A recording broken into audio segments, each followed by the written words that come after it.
Yeah, Joe, thanks. I appreciate it. So interesting topic today. Of all days, we've actually got a Hurricane Ian bearing down on us. Quite a bit different than Montana. We do get some snow, nothing like what you guys probably get on a regular basis, but we are in an active hurricane season and getting hit directly right now. So interesting times. But so I'm here to talk on behalf of Georgia Department of Transportation.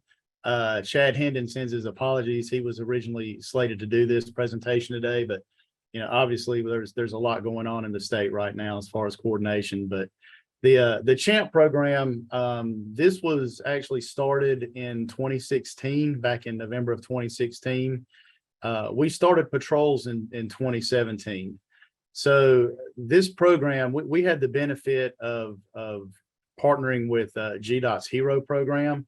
The HERO program, as y'all have probably aware, they've been around since the mid 90s, put in place prior to the Atlanta 96 Olympics, along with their very robust traffic management center. So this program, we started patrols outside of Metro Atlanta.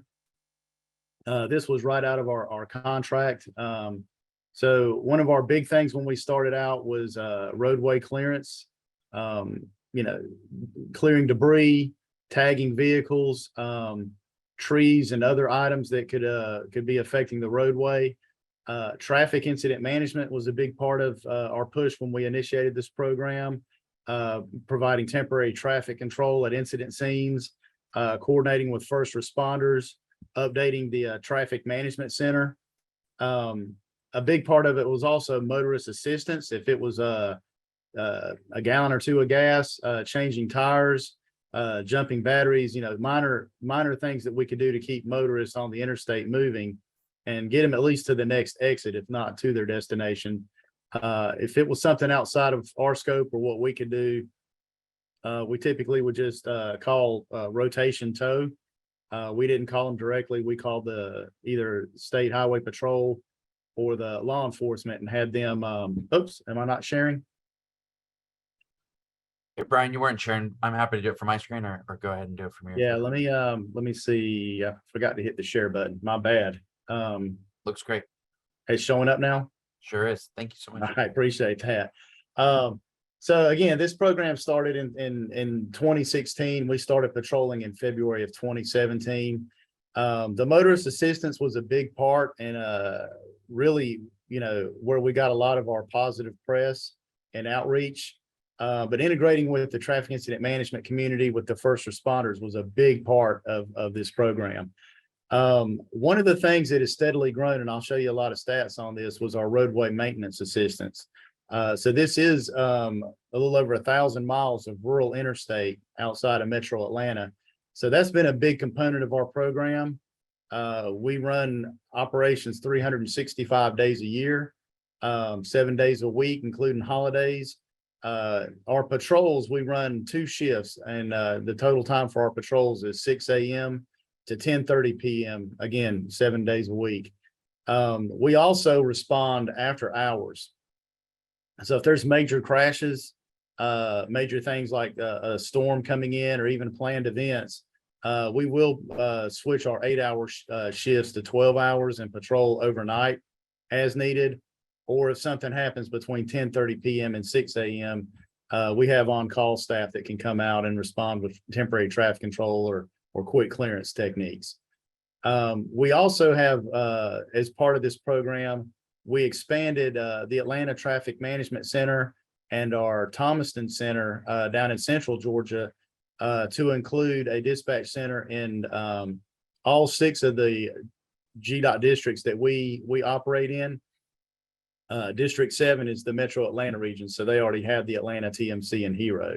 So we did add 6 dispatch centers in the GDOT facilities around the state to help with the coordination of this. And that's been a big asset to integrate. So obviously this is a map of the state of Georgia. These are 25 existing routes. We are in talks right now to add even more routes in the Northeast Georgia and over here on I-20. where we've got, limited staff. But as you can see, the dark areas were our initial routes, and these areas in blue are areas that we have expanded our coverage since we started this program.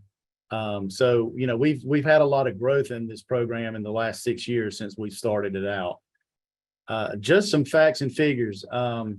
The hard part, and where I applaud Georgia and Georgia Department of Transportation specifically, is kind of stepping out, because the problem with a lot of safety service patrols is they're in the large metro areas and have steadily creeped over the last couple of decades into the urban areas, but not into the rural.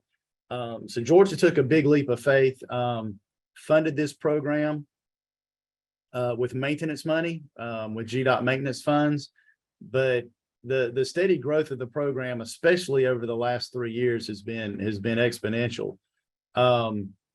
Just last year, we did over 261,000 stops total with this program. That's about 22 to 23,000 stops every month. We're helping about 80,000 motorists a year now.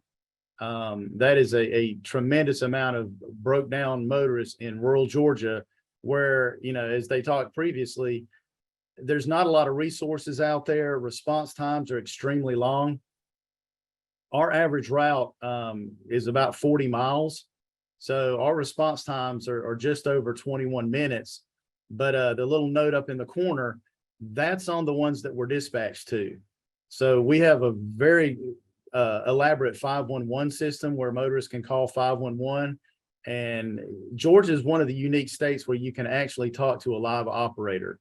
So if you need the GDOT Hero program in Metro Atlanta or CHAMP in rural Georgia on the interstates, anybody can call 511 and request our assistance. So it's less than 5% of the incidents that we're responding to. So about 21,000 stops.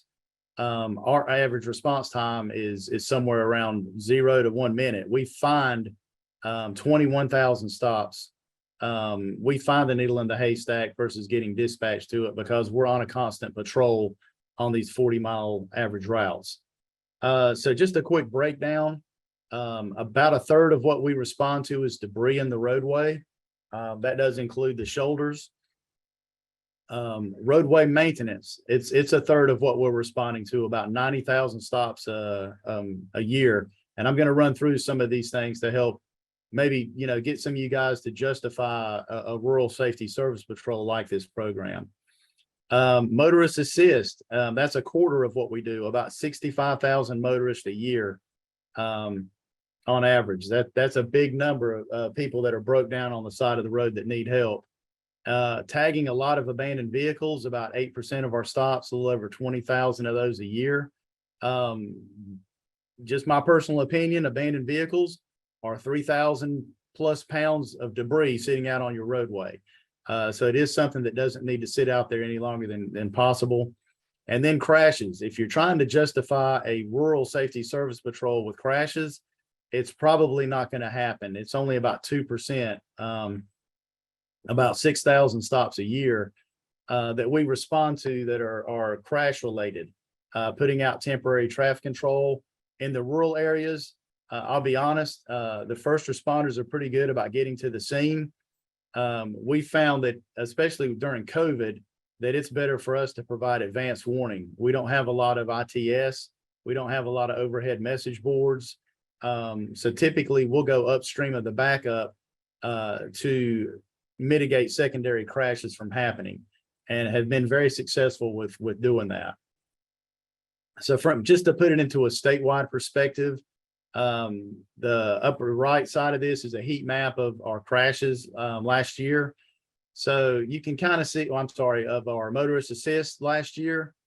So you can see, obviously, Metro Atlanta, they do a lot of Motorists Assist, especially on this 85-75 connector in downtown Atlanta.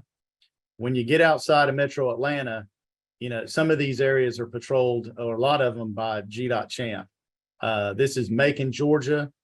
We call it the Macon Triangle. So that's a big area where you get a lot of truck traffic intermingling with local commuters. Same thing with Savannah. You've got an extremely large port over here. most of that truck traffic is going north up, northwest up I-16 and through 75 or up 85 through Metro Atlanta. So you can kind of see there's a lot of motorist assist in these bigger areas, but we do spread the wealth pretty evenly around the rest of the state. COVID hit in 2019, so we started tracking a lot of what was going on. Traffic kind of died in Hero area in Metro Atlanta. In 2019, ours actually went up in rural Georgia, or our stops did. So we didn't miss a beat when COVID hit. We actually responded to more, and with less motorist assist, it gave us more time to help with roadway maintenance. Still been a steady increase over 2020 to 2021. So again, out of over 450,000 statewide events that we responded to, we covered over half of those, about 261,000 events in 2021. So just a complete steady growth of our operations, and just trying to always streamline and get better with what we were doing out there. So here's how we kind of looked at our program and ways to expand it or justify it. So some of the things we're doing as we got more seasoned with the motorist assist, with the crash response, and debris removal, we started looking at where we could assist GDOT. And what we did is we went into their roadway maintenance database and started looking for opportunities for things that we could work with while we were out there, not just to identify these issues, but in a lot of cases to actually mitigate them and repair them if possible. So potholes, edge failures, and in a lot of these cases, if it's not in the travel lane, we'll carry cold patch and actually go out and quickly patch these. It's kind of a self-serving operation. We're typically pulling over on the shoulders, responding and getting debris and helping motorists. So if these potholes are out there and we can patch them, it saves on our tires, our wear and tear. Plus it also, obviously takes some of that burden off of DOT. This is something we're doing a lot right now. Manual drain cleaning. If it's filled up with too much silt and debris, obviously we'll call GDOT to come and clear it. But a lot of these things, especially in the fall, all the leaves go to the low areas and they'll pile up in all of the drainage devices. So we'll go out there and keep these things clear. With Hurricane Ian coming in this weekend, this is a big focus for us right now. We're out there clearing all of this drainage so that, when we get somewhere around 6 inches of rain in a day or two, that water's got to go somewhere. And if it doesn't go through these drainage devices, it's going to go back in the roadway. So we definitely focus heavily on mitigating against hydroplaning and flooding and water backup and pre-storm, not during and not after, but we want to make sure these things flow properly before. And we've got a good system out there to can't carry all this wind and rain that's coming. Post Hurricane Ian, this is something that we'll be looking at. Tree trimming and removal and storm cleanup. So all of our trucks, our guys are trained to not to fell trees, but to actually cut them up and clear the roadway. So when we get these types of situations, when they're in the clear zone, when they're on the shoulders, or even in the travel lanes, we'll go out there, cut them, drag them out of the roadway. More planned operation and remove them. So we'll be working extremely close in the later part of the weekends when Hurricane Ian goes through. But this is something that we learned, especially during some snow and ice events when trees fell, that it's a big asset. If we're already out there, don't just block and put traffic control out for these situations, but actually try to mitigate them. Litter patrol. This is a big part of what we're managing out there. We get a ton of tire debris. Georgia summer is extremely hot, and we get a lot of tractor trailers with retreads out there, and this debris can definitely cause a lot of issues with our motoring public. They're not expecting debris to be in the roadway. And, once you leave at Metro Atlanta and go in any direction in Georgia, your expectation of having disruptions to your travel, it needs to be addressed as quickly as possible, because the expectation is not to be disrupted. So we're often removing unauthorized signs, debris, hazards out there in the roadway. Sign maintenance, we see a lot of signs that get mowed down, so we'll coordinate those types of situations during mowing season. But again, with all the wind that's coming through, we'll definitely see some of these signs leaning. So we'll go in and address those. And again, if we can't, we'll call the DOT sign crew, which is really good at going out and responding. Even visibility situations, buttons and delineators. We'll go out there and straighten these things, remove them if they're hazards. Anything we can do to help flag guardrail for nighttime operations and things like that. Even these minor things make a big difference to the motoring public.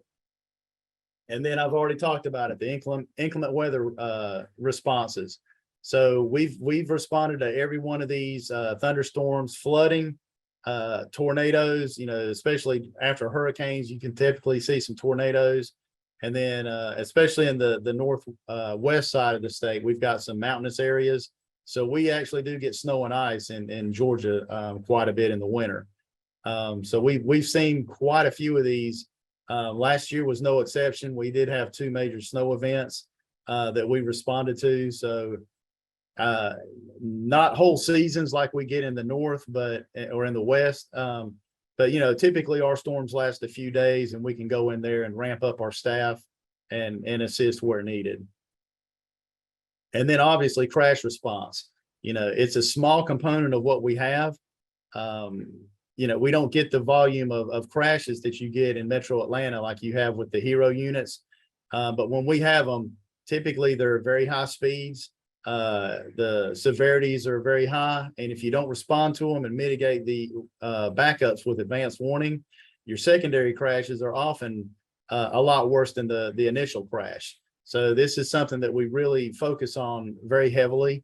So we're out there, again, providing lane closure, advanced warning, diverting traffic if we're shutting down ramps and moving traffic. And then if we've got other major issues like low visibility situations, we'll actually go out and sign for that. And then whatever else DOT comes up with, special maintenance activities, we've actually cleared concrete, sweat that. If we've got planned events, if we've got, major things coming to Atlanta, there's times you really want to have your facilities looking top notch, and we'll get out there and assist whatever's needed in those situations. Bridge maintenance. This is something that when you're talking about drainage and the structures, we'll typically look at cleaning out scuppers, weep holes, things like that. And then obviously looking at the roadway and the structures to make sure you're not getting major potholes and major, wear and tear out there that need to be addressed. So, just a quick recap of the maintenance issues that we're doing in 6 out of the 7 districts. So a lot of activity that helps justify our program. So training is a big part of this. We obviously have a new hire training program, chainsaw training, quarterly meetings. We basically meet with all of our staff and spend a day with them, updating our program, advancing it, looking at these types of webinars and finding new ways to do things better and more efficiently.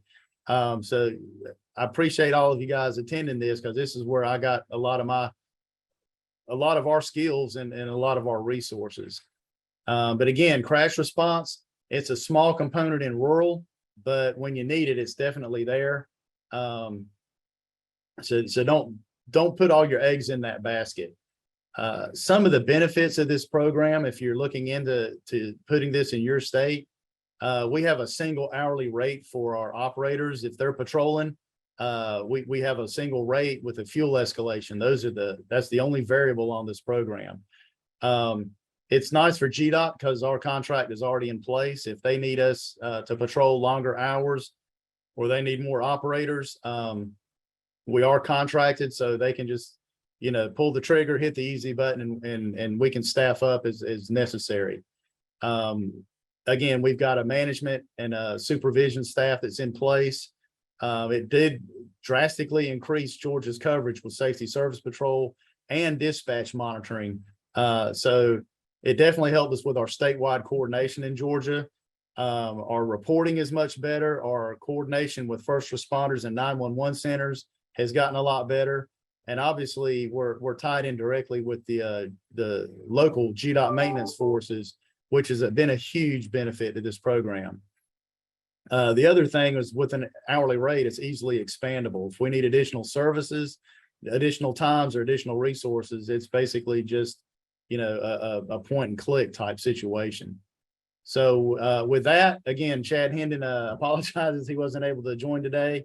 But that's his contact information and mine as well, if you'd like to reach out, and anything we can do to help justify these programs. I will tell you, it's been a overwhelming success in the state of Georgia, and greatly enhanced the traffic operations.